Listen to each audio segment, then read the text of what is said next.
Урматтуу соттук отурумдун катышуучулары, соттук коллегия. Азыркы учурда Тажыбек кызы Махабаттын ушул баш коргоо чарасы каралган, маселе каралып жатат апелляциялык алкагында. Биз макул эмес десе, бул Бишкек шаарынын 1-май райондук сотунун 2024-жылдын 17 январь күнүндөгү токтому төмөндөгү негиздер менен мыйзамсыз деп эсептейбиз. Анткени Кыргыз Республикасынын кылмыш жаза кодексинин 104 беренесинде тактагана көрсөтүлгөн пункттар бар. Кайсы учурда адам баш коргоо чарасы камак тизимде калыш дейт. Эгерде анын өздүгү аныкталбаса, жарандыгы башка өткөн жарандыгы болсо, туруктуу жашаган жери жок болсо деген жана ушул сыяктуу көп нерселер бар да. Ал жерде өздүгү аныкталып жатат. Тажыбек кызы Махабаттын Кыргыз Республикасынын жараны, туруктуу жашаган жери бар. Тергөө органдарына, мамлекеттик органдардан тергөө кылмыш ишин алкагында эч кандай тоскоолдук жана бирөө мындай коркутуу, үркүтүү же мындай аракеттерди кылган оюнда болгон эмес. Эгер Тажыбек кызы Махабат ушундай эле качып кете турган болсо, бул жарым жылга чейин эле Алматыда барып келбей коймок да. Ошондой оюн болсочу, келбей коймок да. Бул келип өзүнүн мыйзамдын чегинде иш менен алып барып жаткан. Жогоруда айтылгандардын негизинде Конституцияда каралган жана Кыргыз Республикасы бир нече эл аралык келишимдерге катышып, анын катышуучусу болуп, жана ошолордун нормаларына ылайык мен сурап кетип элем. 2024-жылы 17 январь күнү Бишкек шаарынын 1-май райондук сотунун Тажыбек кызы Махабатка карата баш коргоо чарасы камак алуу түрү деген токтомун жокко чыгарып, Тажыбек кызы Махабатка камакка байланышпаган бөгөт кою чарасын тандап берүүсүн сурайт элем. Себеби дегенде бул камак алуу деген бөгөт кою чарасынын түрү бул эң акыркы крайний мера деп эсептелет да, мыйзамда. Эмне болду, урматтуу? Саламатсыздарбы? Бүгүнкү учурда мен жана ошондой эле менин командам коррупционерлердин жана өз кызыкчылыгына иштегендердин тутумунда албыз. Орусчасын айтканда пленум. Биз ушул күнгө дейин коррупцияны ашкерелеп келгенбиз жана ошондой эле андан сырткары ар бир саясатчынын ичиндеги ниеттери, ал кандай адам.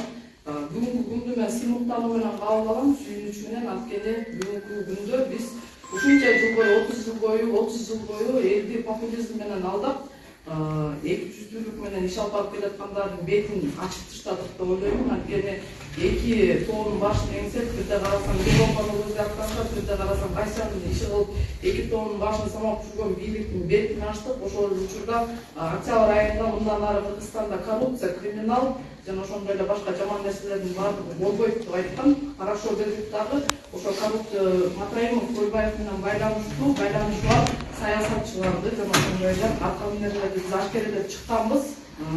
Тилекке каршы бүгүнкү күндө ал биз ашкерелегендер дагы деле креслосын чактап жатат, ордуна биз алып келип коюп салдык. Демек, бул эмне билдирет? Айттым, айткан сөзүмө туура. Менин сотум боюнча баардык нерсе топулган. Бул бийлик мени кызыктырбайт, муну басып алган жатат дейт. Эми биздин максат Кудай буйрса ушул жылы кризисный менеджер болобуз деген ниетте болчубуз. Теориясын окуп бүттүк, азыр практикасын сыймыктануу менен өтүп атабыз. Кудай буйрса баары жакшы болот. Бунун баары топулган. Демек азыркы бийлик жана мурунку 30 жылдан бери Кыргыз элин калап кылмак бергенде жаштардан бизден коркот. Ошону мен айтам. У вас состояние Кыргыз Республикасынын Кыргызстан башкаруу комитетинин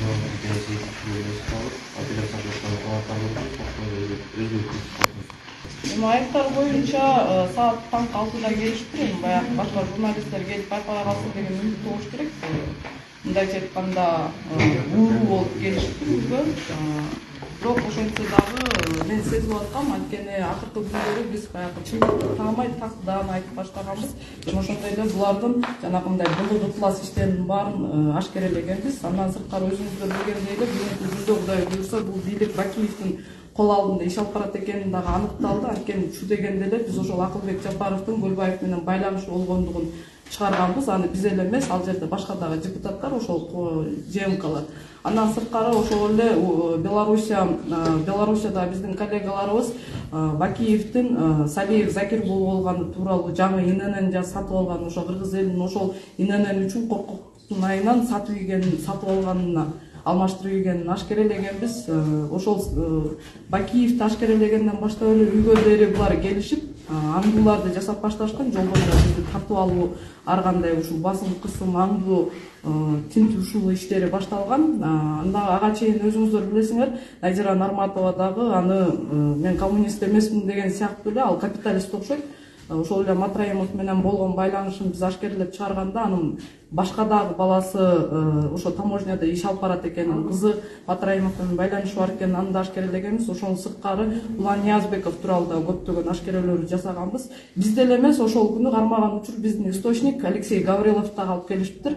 Ал Гаврилов болотту жамандап бер, булар заказ алып, сага акча төлөгөн деп айтып деп, аны камайбыз деп коркутуп аткан экен. Ал мага ошол жерден кезигип айтты. Эми булардын бул бизге создавать этип берген кризистерине биз көнүп деле калдык. 2022-жылдан бери менин оюмча бул нерсенин артында чоң ийгилик, чоң дагы жетишкендиктер турат деп ишенем. Мурда иштеп кеткендерди да кармалады. Алар боюнча эмне айта аласыз? Эми мурда иштеп кеткендер боюнча биздин командада баягы ичара идишага кагылышкан менен, бирок биздин организация жалаң лидерлерди тарбиялап өстүрүү максатында иш алып барат. Аларга билим, сабат берүү. Менин оюмча алар дагы ошол биз эле, мен же Болот Тимиров эле эмес, биздин командада баардыгы лидер кетсе дагы биз аларды бир максат менен башка редакцияларды дагы өнүктүрүп өстүрүп, же болбосо өзүңдүкүн ачып дагы өзүңө окшош лидерлердин санын көбөйт деген максатта чыгарганбыз. Мына бизге караганда биз жөнүндө ошол эле оперлер менен следовательдер жакшы билет биздин стратегиябызды. Анткени биз эч нерсе жаап жашырбайбыз, баардык нерсе ачык бизде. Айтмакчы болуп кеткен нерсе, бүгүнкү менин камалым бул актуу күндөрү биз демократиянын негиздерин эл коомчулукка аябай жакшылап түшүндүрүп, ошол жөнүндө дагы сабаттуу өткөн болчубуз. Бул биздин камалышыбыз. Мен акыркы сөздөрүм эсимде. Мисалы ушун менен МПО болгонум үчүн сыймыктанам жана бул жумушумду сүйөм жана ошондой эле демократиянын негиздерин баягы сактап, анан ошого баш ийгенге даярмын. Баардыгыңыздар демократ болгула.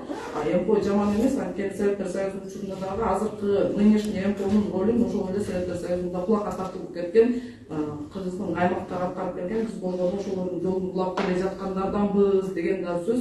Ошол азыр менин ишимди козгоп аткан боюнча жанагы менин видеом ал жерде ошол демократиянын основасы. Анан же силер ак тарапта болгула, же болбосо ошол коррупционерлер менен биригип алып баягы арам ойлуу кара тарапта болосуңар деген тандоолор берилген. Барыңыздар көргөндөй эле ошол коррупция жеңилген жок, коррупция жоюлган жок, криминал жоюлган жок. Алардын лидерлерин өлтүрүп болгону ошол коррупция менен криминалды узурпация кылды деп ойлойм.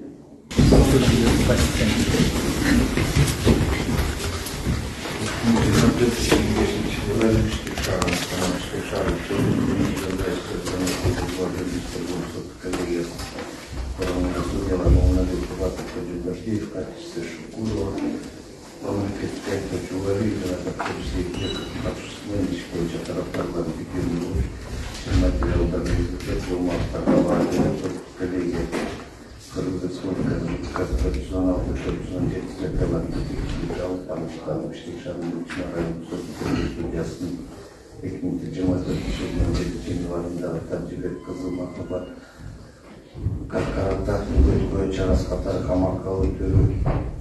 болжолу жөнүндө топтом өзгөртүүсү салган жактоочу Сейитбеков Накулят Салтаттанов канаттандыруусу калтырылсын.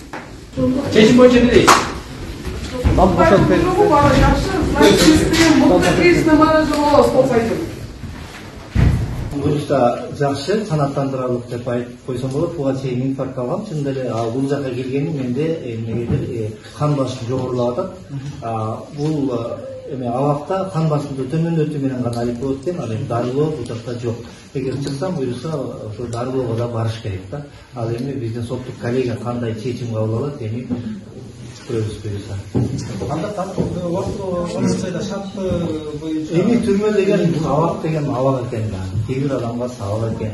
Ал эми кээ бирлерди түнүн угузбай камайт экен дегендей эле ошо абак деген абак экен. Ал жерде шарттуу укмуштай жакшы деп айтууга болбойт. Ал жердеги суу кадимкидей эле мындай дааратканасы да ашканасы дагы бир 4 дубалдын ичинде жайгашкан. Мындай жерде мен сыяктуу дарты бар, айрыкча жүрөк оорусу менен жабыркаган адамдардын отурушу бул өтө кооптуу.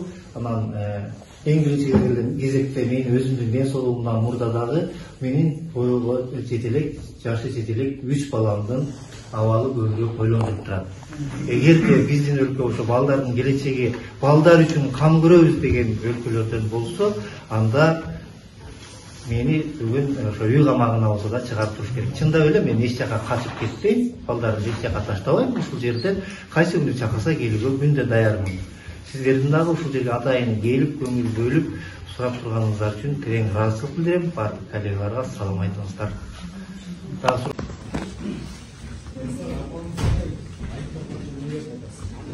Жакшы, эч кандай кысым деле жок. Баары эле жакшы да, ден соолугум деле жакшы. Нааразычылыгым болгон азыр ушул немеге болуп атат, тергөөгө болуп атат. Тергөө аябай эле адилетсиз болуп атат. Анткени бул жакта ачык эле көрүнүп атат да, беспредел болуп атканычы. Анткени мына экспертизасын бир четинен чыгарып атат. Бирок ошол жакта биздин арабызда дагы жөн эле конокко барып келген адамды эле камап коюп атышат да. Конокко келип атат, ошол камап кетип атат. Элестетсең, ушундай да беспредел болмок беле негизичи. Экспертизадан bir видеонун немесин көргөзүп атат. А бул жакта деген 11 адам камалып атабыз да. Ошол 11 адамдын жанагы жарымысы деген ал жака эч кандай тиешеси жок да. А негизи эле иш боюнча айта турганыбыз негизи иш бул баягы немеси экспертизасын окуп көрсөм неме деп атат да.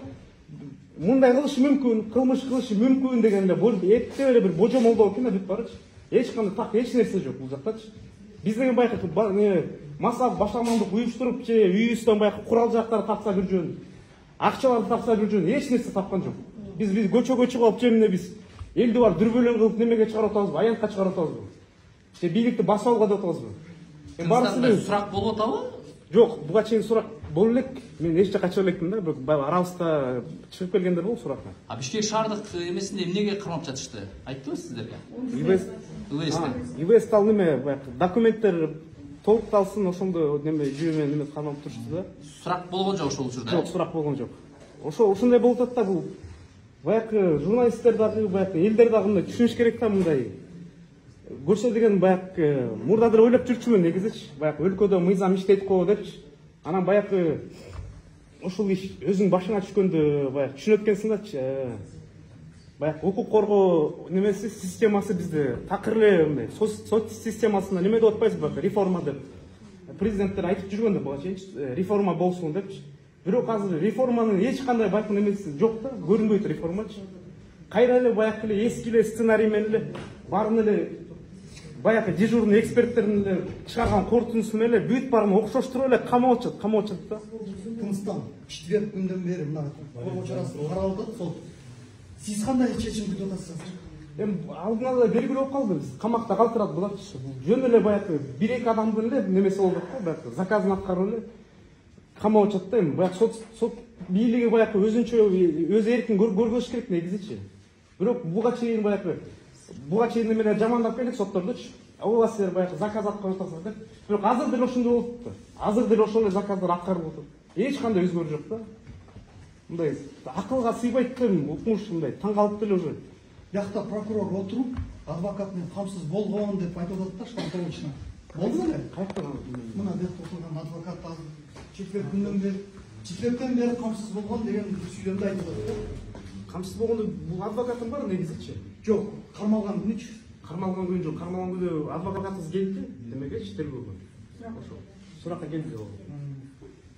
Бул 11 сааттан ашык КСУда МВДде отурдук.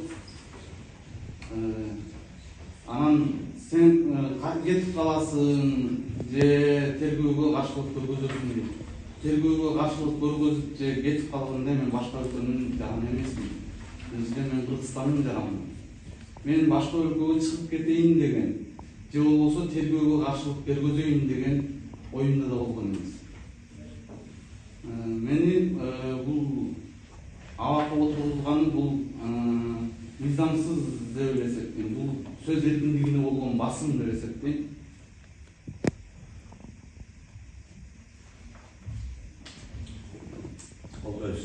Жактоосунду колдойм. кармоо шарты кандай болот? Кармоо шарты жакшы эле, мындай эмеси жок, жалактар жок. Сизге бул коюлган айып боюнча эмне болсо? Мен мага коюлган айып боюнча мен эч кандай макул эмесмин. Бул мыйзамсыз сөз эркиндигине болгон басым жана бул Кыргызстандагы мыйзамдуулуктун жокко барабар болуп бараткандыгыбызды биз демократиялык өлкөдө жашайбыз. Сөз эркиндиги бар өлкөдө. Бул сөз эркиндиги деген эмнени түшүндүрөт? Ар бир жаран өз оюн, өз пикирин ачык жана так жеткизе алат. Кандай бир булактар болбосун, кандай бийлик болбосун, сөз эркиндигин ачык жана айкын айтууга укугу бар дегенди билдирет да. Бизде азыркы учурда ошол укугубузду коргоого мүмкүнчүлүк бербей жатышат. Укугубуз корголбой эле азыр укугубуз кордолууда десем болот. Абак деген абак турат. Кармалганыбызга 20 күн 100 болуп атат. Бул аралыкка чейин биз УЭСте 14 күн жаттык. Андан кийин СИЗО-бирге отурушту. Ал жакта карантинде 4 күн 5 күн болдук. Азыр гана жаңы биз көтөрүлүп өзүбүздүн камераларга жайгаштык. Шартты. Коюлган айып боюнча эмне деп айтасыз? Коюлган айыпка макул эмесмин. Массалык башаламанды уюштуруу, бийликти күч менен басуу деген сыяктуу болот.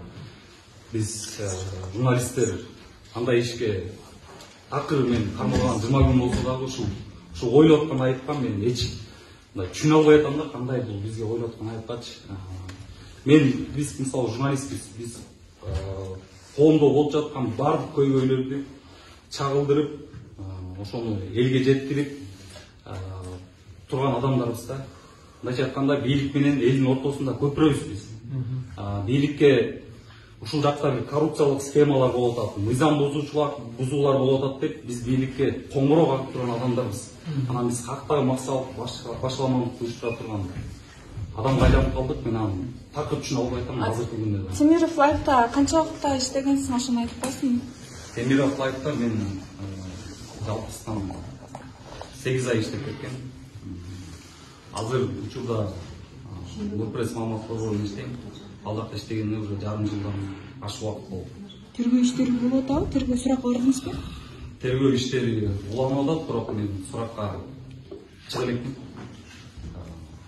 Ошол тергөө кандай жүрөт, аны убакыт көрсөтөт. Бирок тергөө жүрөт деп ишенем. Ден соолуктар жакшыбы? Ден соолугум жакшы бар. Шүгүр. Сот отурумда айтып өттүм. Бизде үйдөн келип террорист базага алгандай, же болбосо бир оор кылмышты жасаган адамдарды кармаганда үйүбүздө келип тинтип, таң атпай келип, саат 5-6-тарда келип тинтигенде биз анчалык коомго мындай коркунучтуу адам эмеспиз биз. Бизде публичный адамбыз, биз эгер повестка чакырып, же болбосо бир коңгуроо чалып деле чакырышса биз бармакпыз, эми иш болуп атканчачы. Ошолор бизге аябай. Камал боюнча дагы, кармап кетиш боюнча дагы күмөндөрүбүз күмөн бар экен да, ушу мыйзамсыз кармап кетти деген күмөнүбүз бар экен. Биз айтып жогоруда айткандай бизге повестка жөнөтсө деле мен эч жака качып кетпейм. Мисалы биз бармакпыз да, бул иште ушул тармакта иштеп атабыз. Ушул тармактан өзүнүн Коюлуп жаткан айып боюнча эмне айта аласыз? Это полный абсурд. Кармоо шарты кандай болот? Жакшы эле. Жакшы шүгүр. Негизи башында бирөө катары кармап, андан кийин шектүү катары коюшту. Дал өзү бирөө катары алып келип, просто потом уже шектүү катары. Убактылуу кармоочу жайда 13 күндөн ашуун кармап жатышты го, ошол боюнча эмне деп айтасыз? 13 күн ошол жакта ИВС Бишкек шаарынын ИВСине отурдук. 13 күндөн кийин эмне айтабыз? СИЗОго отурдук. Бир жумадан бери СИЗО бирдебиз. СИЗОго келгенден бери жок. ИВСте бир жолу чакырды. Толук макул эмесмин, это полный абсурд. Не согласен. Айтпадым да. Даже если этот имелся материал за декабрь, я даже этот материал не видел, да? За декабрь, а я там уже за несколько месяцев, уже в августе, с августа не работаю. Вот, а материалымды толук көргөн эмесмин. Не материал, кандай материал. Ошол, соответственно, менин өзүмдүн сүзүмдү абсолюттук түрдө айта алам, 100%. Августта жумуштан кетип атканда дагы билдирүү жазып туруп кеткенсиз. Билдирүүлөр жазылган. Даже келе атканда подтверждающий документтер да бар.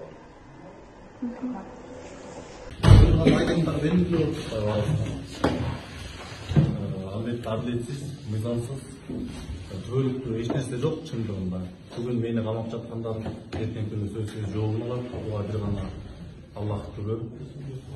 Ошол азыр эми кылбаган ишти кылдырып, айтпаган сөздү айттырып, бизди камап жатышат чындыгында.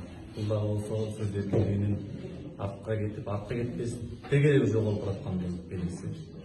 Сурак боюнча чыгып атабы, айтып атабы, эмне деп коюп атышат суракта? Суракка чакырып элек, ИВСте 13 күн, 14 күнгө жакындаттык, ошол кезде бир жолу чыктык, бирок адвокатыбыз келбей калганына байланыштуу тергөө иштери сурак эч кандай болгон жок. Биз СИЗОго которулгандан кийин ал жактан тергөө иштери болгон жок. Кызык жашоо башталды, иштетели баштады. Бир муштундай түйүлөлү бириктирип жаштарды. Эч кайдыгер болбойлу, келечекте хойлойлу. Жагалданбай байларга мыктыларды колдойлу.